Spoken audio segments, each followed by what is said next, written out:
Welcome back to this edition of Devils in the Details presented by WSU Sports. We have a very, very special edition for this week's episode. I am your host, Jonathan Heite, joined alongside by Joe Matthews and John Makuch. And today we have a very special guest, the great Matt Loughlin, Devils radio play-by-play for so many years.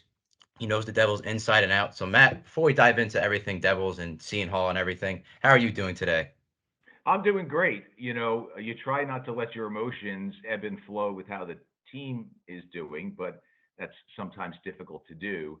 So having won seven straight as we record this and, being the leader in the Metropolitan Division and one of the top ranked teams in the NHL, I'm feeling pretty darn good, no doubt about it. But it was a beautiful day outside. And as I mentioned before we started the recording, I got a chance to golf. It was horrendous. If you look up bad golf, you'll find my golf ball next to it in the dictionary. It was not a good day, but it's always good to be out with friends and enjoy some beautiful weather. Glad to hear you got to have a great day before this. So let's start right, like you mentioned, the Devils are probably the hottest team in the NHL right now. They're 10-3. They're third in the league in points, leading the Metropolitan Division. So Matt, obviously you've been around this team for so many years. You've seen plenty of terrible starts to the season. You've seen mediocre starts to the season, and now this year everything's clicking on all cylinders. They dropped the first two games of the season. Just from your perspective, first question: what do you think has changed from last year's team, which had some similar people on it? I know there's a lot of new additions as well, but what has changed from the 21 to 22 Devils to the 22 to 23 Devils, and why they've been so great so far? Yeah, well, I think there are a couple of factors. You mentioned one of them. There are some new people on the team. Now, Andre Palat is hurt, and we won't see him for a while. But what he brought, what Brendan Smith brings, what Eric Halla brings, what John Marino brings, a little less so on John's side. But those first three bring a veteran presence, a grittiness, a dig down deep approach to the game. It's not old school hockey. That ship has sailed, but they battle in the corner. Brendan Smith will rub your face with his glove after the scrum. They'll push and shove, and the Devils never did that. So they've dragged a bunch of the guys with them in that regard. I think the other thing that has happened is it's just time. I think we were all guilty of putting the cart before the horse in the last few years. Oh, Jack Hughes first overall, Nico Hischier first overall, Jesper Bratt's got some skill, on and on and on. But I think we had to see them mature a little bit more. They had to just become better able to handle the rigors of the National Hockey League. And it's not easy to do at 21 and 22. And now they're just a year older, and that really helps. And Matt, you touched on some of the skill of Jesper Bratt there, and we kind of wanted to do a little bit of a deeper dive on him because he's been having a great year, 18 points, leading the team there, and he's been one of the bigger storylines heading into the season, especially with some of the contract talks. So, just how have you seen his game sort of progress into this year, and moving forward, what do you think the future of Jesper Bratt and Bratt the Devil is going to be? Yeah, well, first off, it's a continuation of what he did last year when he really took off. You saw the innate skills in Jesper before, but again, he had to work on them. He had to get a little older, had to get a little more physical. Again, by that I mean just stronger in his core and not be pushed off the puck in the corner. So he's done that. He puts a tremendous amount of work into his game. Not to suggest that anyone takes a vacation and doesn't work hard, but he works extra hard. He's probably the hardest working player on the team. He's always in the gym, even on off days. All summer long, he works on weaknesses. He spent the last couple of years working on his shooting to improve his shooting percentage, and it's reflected in his play on the ice. So, he told us, Chico and I had him on the post game show in, I forget whether it was Vancouver or Edmonton, but at any rate, we asked him about one of the things that's pushing him, and he did talk about work, but he said, yeah, when asked specifically, I want to prove all those people who only saw me as a sixth round pick wrong. I thought I should have been selected higher. There were a lot of reasons why he didn't perform in some international tournaments, but he said I should have been selected higher. And so that drives him as well. And the great ones find a way to propel themselves, making up reasons, in this case, a real reason. So we saw it last year, and now it's been a continuation. And let's not forget, he's looking to sign a big deal, so that's motivation as well. Just to kind of follow up on that, you also have the youngins. You have Jack Hughes, you have Nico Easter, the captain. What about kind of their development? Because that's also been a key part. You have Brad, but you also have those young guys as well. Yeah, and Jack is still developing. This is his fourth year. And while he has filled out a little bit more, there's still some areas of his game that's got to be hammered and smoothed out a little bit. He still tries to do too much. We saw it last night against Calgary, where he'll try to stick handle through two or three players. Look, he's only 21. He'll figure all that out. It's not done for any selfish reasons. It's born out of frustration. Oh, I can do this. Oh, wait a minute, I'm not having a good game. Let me show you what I've got. It worked when he was at the U.S. National Development Program. It doesn't work as much in the NHL. So as he recognizes that, he'll continue to improve, but he's still just a baby, despite the fact that he's in his fourth year. Nico Heischer is just now a full-fledged, mature hockey player. He's still only 23, but it's his sixth year. He's seen it all. He's battled through the hurts. He's a great captain. There were doubters. The Devils get a good player at one. Well, we know the Cale Makar story and the success he's had in Colorado, but there's no way after winning the lottery, Ray Shero is taking a chance on a kid who had just recently played in the Alberta Junior Hockey League. Just no way. Uh, but has Makar become one of the superstars? Absolutely. But Nico Heischer is developing into a star. Whether he reaches superstardom, I don't know. His game is just beautiful to watch. He competes like a son of a gun. He's great on draws. He's a terrific leader. He plays through pain. And since about the halfway point of last season, he's over a point per game carried over to this year. So he's everything you could possibly want in a leader, and he cares, and the fellows follow him. So his development has been just beautiful to watch. Yeah, and you mentioned Matt. I mean, Bratt, Heischer, and Hughes. These are guys on the offense that have led him to be able to score all these goals. Offense really has been an issue the last couple of years, but a big issue has been the goaltending. And obviously, last year they had like four, five, six different goalies by the end of the season. But so far this year, we've seen Vitek Vanacek really step up. He's been terrific for most of the year, outside I think opening night. But what have you seen from him? And I know Mackenzie Blackwood was playing pretty well before he got injured. What do you think of the Devils' goaltending situation this year, and what do you expect it to be by the end of the season? Yeah, I mean, I think the jury is still out a little bit because of the injury to McKenzie, and we don't really know Vitek at this point. He's been wonderful to watch, and he competes hard, and he's a little unconventional in that he's not always going down to make the save. He'll stay up a little bit and follow the play and make it a little harder to beat him over the shoulder. Is it sustainable? We hope so. We'll find out. He's going to get a good run here in McKenzie's absence. But I think the jury is still out a little bit. And until the Devils have solid goaltending for a half a year or more, the memories of last year and previous years, and as you guys know, I mean, it really goes back even to Corey Schneider's end of his Devils career when you just didn't know. I mean, the puck would come across the blue line and a long range shot would go in and everyone would sag. So I think there's some institutional fear there. And I think until we see more of Vitek Vanacek, we'll see who fills in when he needs a night off. I don't know if it'll be Akira Schmid. He's with the team right now. He may get a shot. And when McKenzie comes back, show that he can be healthy and play even average goaltending would be very acceptable for the Devils. But we'll have to wait and see. So far, so good. But the past makes you a little nervous. So everyone's waiting to see what happens. Yeah, it's definitely a big up in the air moment right now. But the Devils, obviously, we know they've still been holding solid despite some of the little bumps they've run through on the road.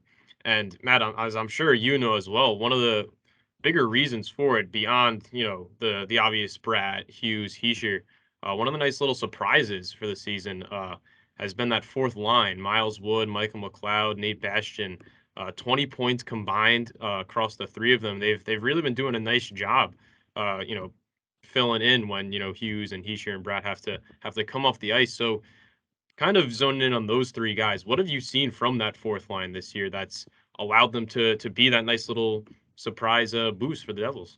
Yeah, well, Chico has nicknamed them the Impact line. I know the BMW line is also a moniker that has been hung on that trio, but we go with Impact because they do have an impact. A BMW, by the way, is a beautiful car and runs exceedingly well. But the impact that that line makes, you notice it every night. I mean, they're put out after the Devils give up a goal and Lindy Ruff wants to blunt the momentum. They're out there when they score a goal and they want to keep the momentum going. So what works for them? They've got some size, they've got a lot of speed, they love playing with each other, and they've learned that this is their role. Now, if you ask them, are you fourth liners? They would say, no, we're one of four lines. And their time usage would suggest that maybe they're not a classic fourth line group, but that's the role they're filling. But what they have learned, and Nate Bastian was talking about it, they were all reasonably high draft picks, right? McLeod's a first rounder, Bastian's a second rounder. Miles went a little later. He was drafted 100th by the Devils 2013. Anyway, I've lost track. But at any rate, so they're all pretty good players, and they were drafted for reasons of offense. That's what gets you a high draft choice. That's what gets you selected in a high spot. You score goals. You're an offensive guy. Then you get to the NHL and you find out, my skills are not going to translate, but I do have the speed and I do have the size. So Nate was saying that you want to stay in this league and you've got two choices. You accept this role and try to excel at it, or you try to say, well, no, wait a minute, I was a second round pick and I've got some offensive skills. He's decided, as the line has, to take the former, which is, okay, what is it going to take for me to stay in this league? Michael McLeod wins faceoffs. Miles Wood has just blinding speed. He'll get into the odd fight. Bastian got into a fight last night. He's not afraid to do that. And they love to muck it up. So there's a lot of reasons for their success, and it's feeding on itself. What's different about this year is that Miles is back, as you know. He only played 3 games last year, and all last season, Devils and executives and coaches were, oh, we miss Miles Wood because of the speed, because of his I don't give a darn. He'll run a goal. He doesn't care. He's competitive.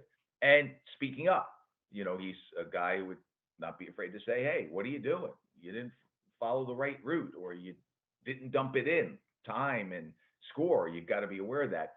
So that's back now, and it's like a lot of things with the Devils. It's a lot of fun because if you haven't seen them in person, I know you guys have, but for those who are listening, if you haven't seen them, yeah, you want to see the high end guys, see what they can do. There's no question. But just watch them when they come on the ice, and it's a hard shift, and the other team is pinned, and they do score a lot of goals, as they did on the Western trip, where I think they put up 16 points combined in the 3 games. I mean, it's been really key to see that line kind of emerge for the New Jersey Devils. And another thing that emerged was a non-quiet offseason for New Jersey. They brought in Andre Palat. Ty Smith is gone for John Marino. You bring in Brendan Smith with some experience. That this team brought in a lot more experience to this very young roster. So what were your thoughts kind of on those moves for the offseason? Obviously, Palat's out for a while, but what was that all about for the Devils this offseason? Well, I'm not going to lie. Initially, I thought, Johnny Gaudreau would be a great get, right? I mean, the guy scores over 100 points. He's a Jersey guy. He kind of fits in. And not just because he's gotten off to a bad start and Columbus has, while the Devils have gotten off to a good start. But once it was clear that he was not coming to New Jersey, I thought about it some more, and I'm kind of glad. Now, I wish him the very best of luck, and I hope he lives up to that big contract. But he's just another of a smaller, slighter guy, and the Devils need some size. And so Brendan Smith brings some of that. Andre Palat's not the biggest guy, but boy, he's determined as can be. His board battle work is sublime. John Marino kind of gets lost among the giants that the Devils have on the blue line, 6'5", 6'6", 6'5". But at 6'1", and with a great deal of hockey sense and the ability to put the puck long distance from his stick onto a Devil stick, and just his cool, calm demeanor when things seem to get a little haywire. He's been a great addition, overlooked because you looked at his numbers and said, well, what is John Marino? And Pittsburgh's changing him for a reason. Wow, if he can sustain it, the Devils have found themselves a really good defenseman for a long time. In fact, he's pushed Damon Severson down to a third. pairing role. So that's how deep the Devils have become on the right hand side. So they've all had an impact, but Marino has been so steady back there, and his control. Jonas Siegenthaler last year had a good year. He's better this year and showing a little offensive flair. So a lot of things are different about the New Jersey Devils. But what Tom Fitzgerald did, he didn't win the summer necessarily, right? He didn't get the biggest free agent. He didn't get Dougie Hamilton. They didn't win the draft lottery. But that's okay. He just had a really good summer, and maybe it cooled some of the expectations, and the Devils have been able to take advantage by riding under the radar a little bit, and that's helped them in this start. For sure. And just two more quick Devils questions. I wanted to ask you because Yeah. you mentioned the draft from this summer and just the Devils pipeline, which obviously has been a top five prospect system in hockey for the last couple of years. And I know a lot of these guys are graduating. I just want to hear your thoughts. And, watching Luke Hughes play at Michigan. I know Simon Nemitz is now in Utica, and some of these other guys, even like an Alexander Holtz, who I know has had a pretty up and down start to his career so far. What do you think of the Devils pipeline at the moment? And do you think they're going to be built for success now for the next 5 to 10 years, so to say? Oh, I think they do have a terrific pipeline, particularly on the defensive side. I like what Zetterlund has been able to do. Holtz needs to learn some more. He's only 20. The other night in Calgary, not the home game, but in Alberta, that's that overtime game-winning goal with the man advantage. That should be Alex Holtz's spot, and he doesn't put the puck on net, and he's fighting it. So Zetterlund has stepped in. He scored that goal, and he got a little PP time last night. So uh, I think Holtz will find a way to work, but he's got to work it. And he's still a little slow. His decision making is not great. His confidence is at a low. So I think ultimately in the near term you'll see him go back to Utica so he can play. You can't learn anything by being scratched all the time. The others that you've mentioned, Nemitz is learning the North American rink, professional hockey in North America. I know he played in Slovakia for the men's league, but the AHL is a better league. So there have been some growing pains, but overall the reports are really good on him. Luke Hughes, anyone I talked to, maybe a little slow start this year, but he had that injury that slowed him down getting ready for the season. But anyone that has seen him has raved. His size, his shot, his skating ability. One pro scout for Boston told me, like, I just saw him. This was actually last year. He goes, I just saw him. He goes, I didn't realize how big he was. I didn't realize how good he was.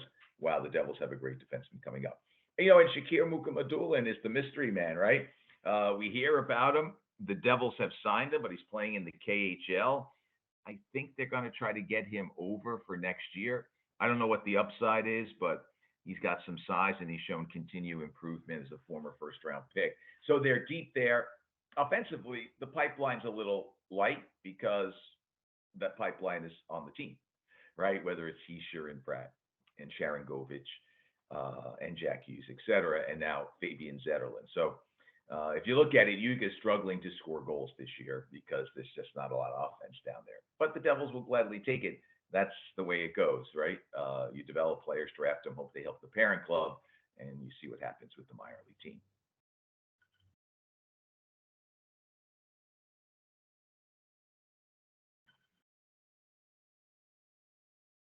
And then just one last Devil question, Matt. Oh, we Obviously, can talk. I'm just having a nice antioxidant infusion, Kula watermelon. Like I said, I just got off the golf course, chilling. Doesn't have to be the last one. We can talk for a while more, but that's up to you guys. well, I mean, who knows? We might spark a couple more questions as we get going. Sure. Because one thing we really want to ask, obviously, everyone knows Devils have been playing hot, you know, up towards the top of the league, which probably was a surprise to a lot of people. But I'm sure Devils fans and us here covering it, we're gonna take that as a surprise. Um, but I want to ask you, going forward, how do you think they can keep this up? I mean, ceiling wise, where do you have this team at? Maybe playoff run in the question. Just what are you thinking about longer term for this season? Yeah, they're not going to win every game on the schedule the rest of the way, right? There's going to be some losses and stumbles, but I do believe this is sustainable. They're four lines deep. They've got six really good defensemen. I think you'll see Kevin Ball come in shortly. I just think they have every reason to expect that they will be in the thick of it for a playoff spot. Good health is a big key. Goaltending is a big key, and those two combined, right? So if they can stay healthy, particularly in goal, I don't see any reason why this is not sustainable. Like they're not shooting at an incredible rate, right? Like they're not shooting as a team at 30%. They're not converting the power play at 40%, where you go, no, those are going to come down and they're going to regress to the mean. This is a deep team that can get scoring from a lot of places. And I will tell you what, it doesn't matter in a way. Maybe like every team wants to win, but this team is tired of losing. Nico Heischer has said it. Miles Wood has said it. These guys have been around for the most part for a lot of the losing. There are just some new faces that we've discussed, but for the most part, these have been the guys who have suffered through 5, 6, 7, 8, 10 game losing streaks over the last 5 years, and they're just tired of it. And they are driven because they have a taste of success. So I think that they can make the playoffs. I don't think there's any reason why they can't, barring something unforeseen on the injury front.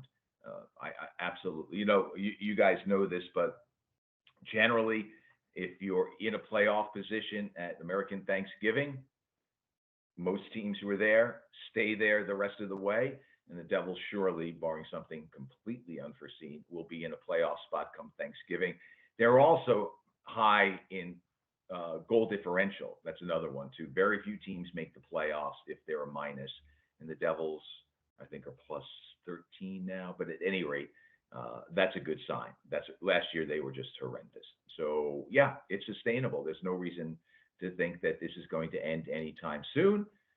But they'll have to play Ottawa tomorrow and play them hard, despite the fact that Ottawa's lost 7 while the Devils have won 7 in a row.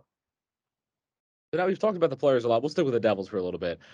You have Lindy Ruff behind the bench early in the season. Obviously, the Devils struggled a little bit. You had a lot of Mm-hmm. fans chanting some things in the stands over there, and there was a lot going on there. But he's kind of proved a lot of those fans wrong. So, what have you seen from Ruff this season as he's led this Devils team to this great run that they've been on? Well, first off, the Devils fans were booing because they're frustrated, right? I mean, they have been through a lot of losing. And not only that, they put their hard earned money down and it's their free time. And some travel more than an hour each way to get to the Rock.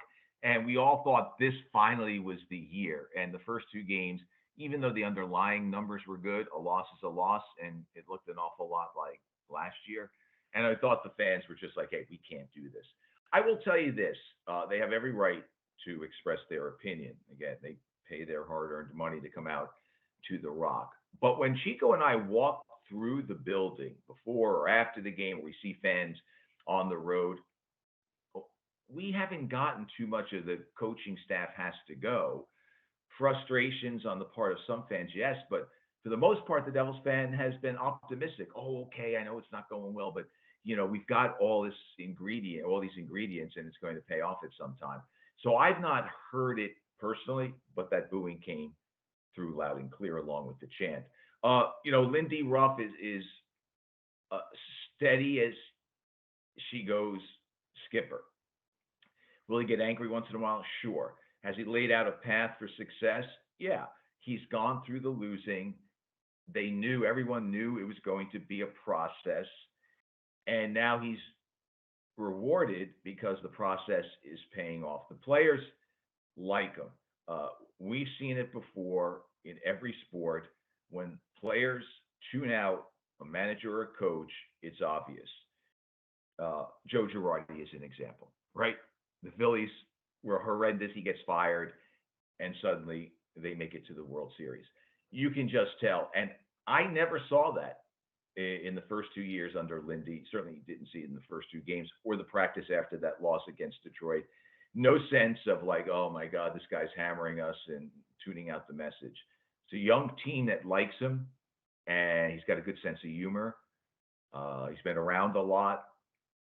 So I give him a lot of credit because he could have blown up. I would say this, and I love John Tortorella, but if John Tortorella was the coach for the Devils the first 2 years with all that losing and breakdowns and seam passes that got through, I mean, the players would just be scorched and be scarred, right? Uh, that's his style. Philly's got to get used to it. But Lindy Ruff is more of a velvet glove. Hey, you can't do that. Here's why. Let's look at this. Let's try to get better. Now he's got some luxury. He can bench some guys. He benched Damon Severson the other night in Calgary if you make a mistake because they have that depth. So I'm excited to see what he will bring the rest of the way. Yeah, it should be exciting to see, like you said, just the drastic change that winning will bring, in fans' perspective, at least on Devils Twitter too, which is pretty funny most of the time. But now I want to shift our discussion to the rest of your Devils career so far. We've talked a lot about the current team. Obviously, you've seen so many highs, so many lows throughout your time with the Devils. My first question to you, this is super broad, but I know the second I say this, I'm sure you'll have like three or four memories that come to mind. Just over the years, what were some of your favorite parts about just covering the team? I know they had the Cups. You've seen some, obviously, Marty Brodeur, the greatest goalie to ever play hockey play. Just all these relationships that you're able to build by being a part of the Devils, being able to call all these games. Just what are some of the memories that come into your mind first and foremost? So you have to start with 95 and winning the cup and clinching it on home ice at Continental Airlines Arena, sweeping Detroit. I was born in Manhattan but raised in Jersey. And so, yeah, I have New York roots, but I'm a Jersey guy and I love everything about this state. And I don't think enough people recognize it for how wonderful it is, from the shore to the mountains, to the people. I think it's just a fantastic place. And I'm very proud of being a New Jerseyan. And so to be standing there, I started off hosting the post game show. Doc Emmerich was calling the game. And so I brought us on the old sports channel. And then I went down into the dressing room. But to see New Jersey celebrate and to see this championship come to the Devils and representing the state, and along the way beating an original six team and avenging, in a way, losing to the Rangers the year before, it was just a delight. So, you always remember your first, right? I've been lucky enough to see and be a part of two others and be in two other finals. So that's one. Fast forward to 2012, just because of the relationship between the Devils and the Rangers, and it's always going to be big brother, little brother. That's just the way it is. Their history is such. Not that they've won many more championships than the Devils. They've just been around a long time, and they're in the biggest media market in America. So there's always going to be a little bit of a sense, right, among the fans that, listen, I'm a Mets fan. I feel the same way about the Yankees, right? So,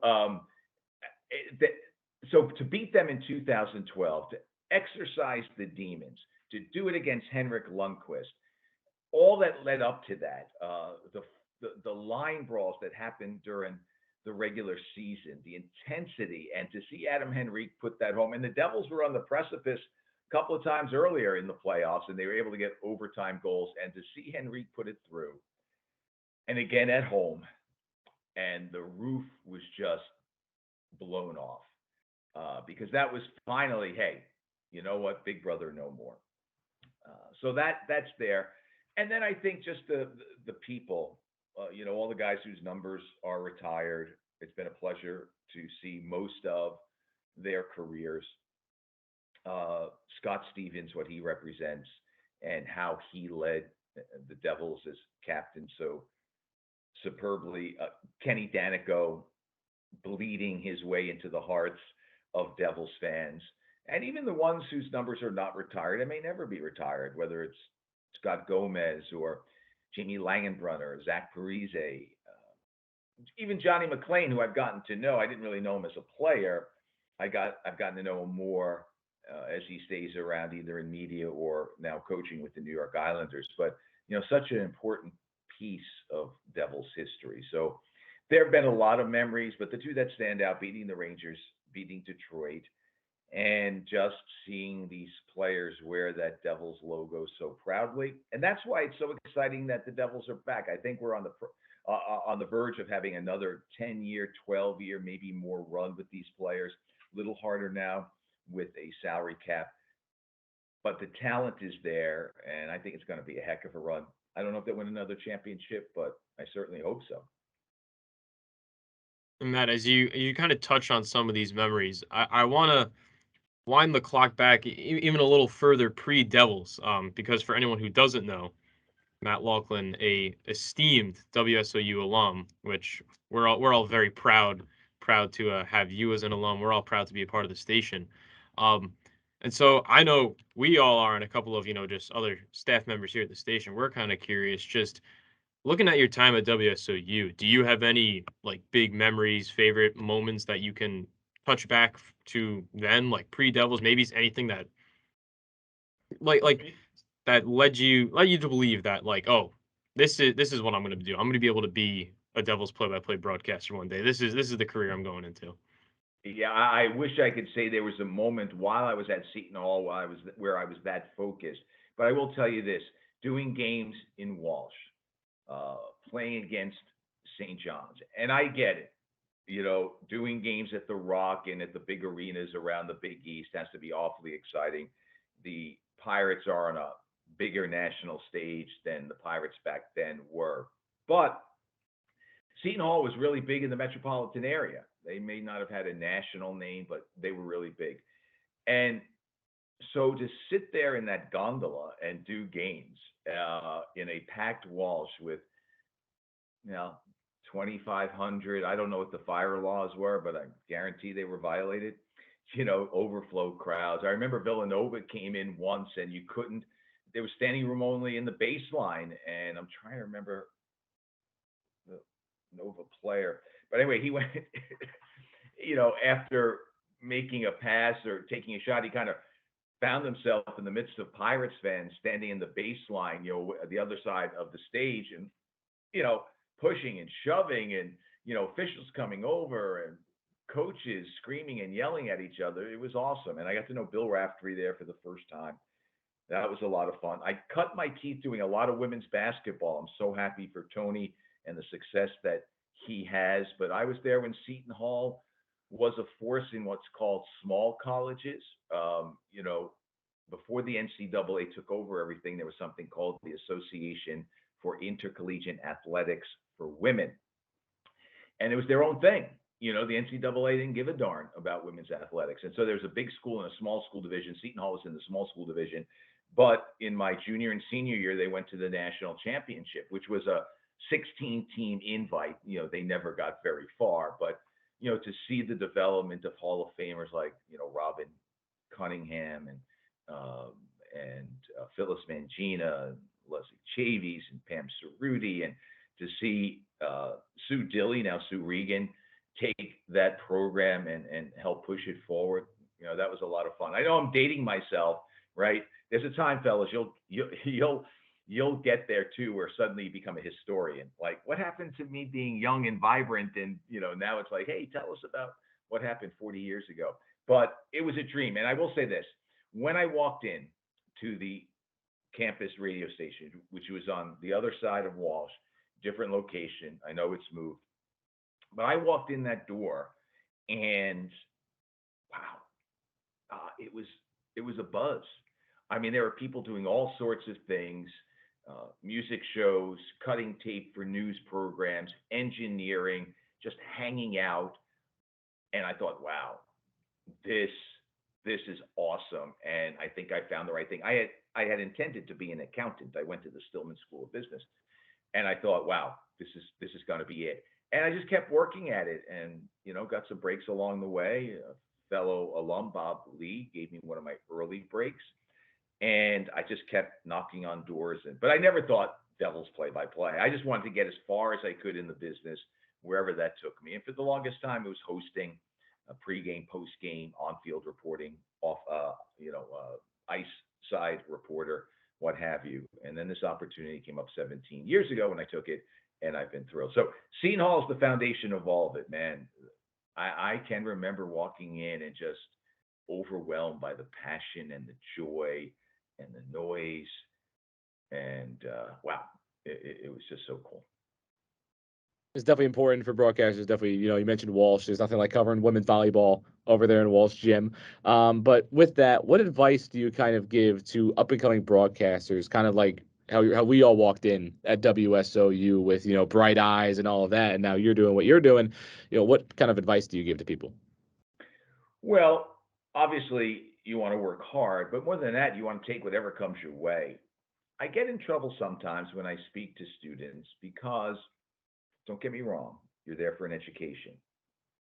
But if you're going to get hired, you have to have a resume, and it has to be a resume beyond a 4.0 average. So, listen, I graduated with good grades. I was cum laude, so it maybe doesn't apply. But I could have probably been a better student. But I would much rather have spent my time in the station or doing whatever I could. Baseball. I should point out. I talked a lot of basketball there, but Mike Shepard, senior, they had great teams going to postseason tournaments all the time. This is before the Big East, but they had guys who made it to the major leagues, and it was a thrill being at O&T Carroll Field. Anyway, so take everything. Engineer if you have to. Do intermissions. Do a pregame show. Do this show. Put a podcast together. There's so much more you can do that I wasn't able to do because you had to be on a station. And if somebody didn't say, we want this programming on, okay, it never went on. I get it. Somebody has to sign off on this, but you can do your own podcast, right? I mean, you can just sit in the dorm and talk Seton Hall basketball if you want, or talk Seton Hall baseball or whatever. So create work if need be, take everything that comes your way, and make contacts. You know, the person who's going to hire you likely is someone that you've either worked with or for previously who will put a good word in for you. And that's kind of what happened with Bob Lee. I didn't know Bob. He had graduated from the hall, but I was the sports director. He came back. He was working for a local TV station. They were doing high school basketball games at Walsh. He wanted to walk through his old haunts. I happened to be there. Serendipity is a part of it. He said, "Hey, listen, the company I work for is based in East Orange. Why don't you come over? I can't give you any money. You're not a communications major. I can't figure out a way to get you any credit for it, but you can learn the ropes." And so, despite the fact that I got nothing, quote unquote, out of it, I made sure I drove over to East Orange. And, you know, were there nice spring days when everyone was hanging out on the grass and, everyone was just enjoying being 20 years old and all that goes with that on a warm spring day? Sure. Did I miss a lot of that? Yeah, because I was committed to getting better. So, those are the things that I would say. And one final question, Matt, I want to end off with. I know we've talked about Devils. Thank you for all this advice you've been able to give us and for our fellow sportscasters and listeners. Because we are a Seton Hall radio station, we know the team is starting again today. I just want to ask you, I mean, from all your years of watching just Seton Hall men's basketball, women's basketball, just what were your favorite memories from watching, the teams from long ago? I know the Big East tournament team from a couple of years ago probably comes to mind, but then going way, way back, even when you were covering the team while at WSOU, just things that come to mind to get you even more excited for the season that starts tonight. Yeah, specifics. I talked about playing St. John's, not necessarily doing that well against them. The Villanova situation. I just thought the community that was Seton Hall, right? It was so much smaller and more intimate. That was a big part of it. But I saw players that they're in the Hall of Fame, but because they didn't necessarily have an All-American career or a long NBA career, they kind of get overlooked and they shouldn't. But Glenn Mosley was an incredible rebounder, great times, was a phenomenal scorer. Bill Raftery was getting these guys from Orange and Irvington. There wasn't national recruiting, Pennsylvania. So he got these hard, scrappy kids to play well. Sue Regan now doing the same thing. So to see them play and work that hard and be a part of it is always a memory. Do I remember a particular upset or nail biter? I wish I could say I do. It's more general. The love I have for Seton Hall and the respect that the athletic department had for those who were working at WSOU. The athletic office, it was much smaller. Richie Regan was the AD, and it was right down from the studio, the newsroom of WSOU. So, Christmas time, there may or may not have been a party, may not or may have been an adult beverage available. And you could always walk in and they celebrated you because you were a Setonian. And so those are. I do remember Jim Krause. Moose Krause hit a home run against LIU. Seton Hall won a game in Brooklyn, an ECAC baseball game. It was a 12th inning home run that propelled them further along into the postseason. So that stands out, and the great players. Again, I know people want to talk, and rightfully so, the Craig Biggio's and the Mo Vaughns and John Valentins. Oh my goodness, Martise Robinson. What a great era that was. But, you know, I go back a little farther than that, where players made the NBA or made Major League Baseball, but sometime through the course of time, their names get forgotten because it's been a while. Charlie Palaio is one that comes to mind. Kid from Bloomfield. Yeah, just a lot of good stuff. Well, those all sound like these awesome memories. I know it's just getting the excitement even more palpable for tonight and for the rest of the basketball season and baseball, which will be soon as well. But that'll wrap up this edition of Devils in the Details. Once again, I was Jonathan Heite, joined alongside by Joe Matthews and John Makuch. Thank you again, Matt Loughlin, for all of your time today. It was just an absolute pleasure to speak with you. Obviously, anyone can catch you tomorrow for Devils Ottawa at Prudential Center. We won't be on air, but we'll be there as well. I'll be there along with one of our other sports staff members. But that'll do for this edition, and have a great night.